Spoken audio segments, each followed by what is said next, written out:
ফেব্রুয়ারির দ্বিতীয় দশকে জমে উঠেছে বাঙালি প্রাণের প্রিয় আয়োজন অমর একুশে বইমেলা।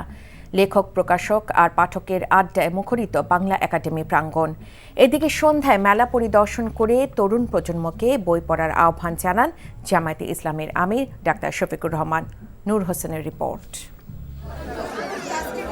ফাগুনের আগমনী বেলায় প্রিয়জনদের নিয়ে বাংলা একাডেমি প্রাঙ্গণ ও সোহরাওয়ার্দী উদ্যানে বইপ্রেমীদের বাড়তি ভিড়।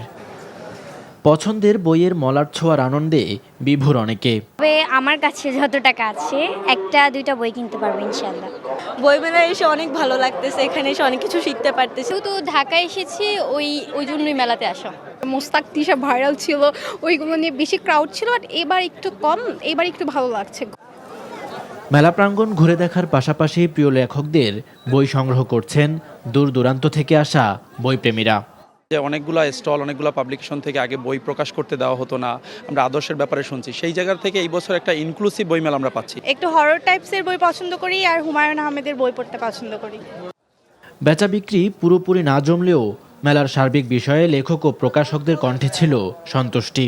বইমেলা নিয়ে উৎকণ্ঠা ছিল, আমার মনে হয় না সেরকম কিছু হয়েছে। আগামী দিনগুলিতে বইমেলা আরও ভালো হবে।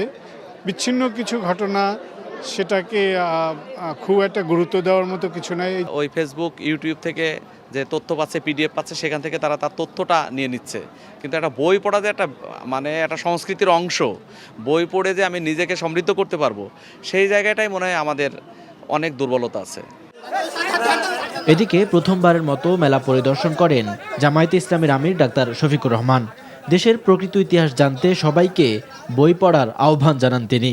যে জাতি তাদের অতীত এবং ঐতিহ্যকে ধারণ করে, স্মরণ করে, সম্মান করে, সেই জাতি সামনের দিকে এগিয়ে যেতে পারে।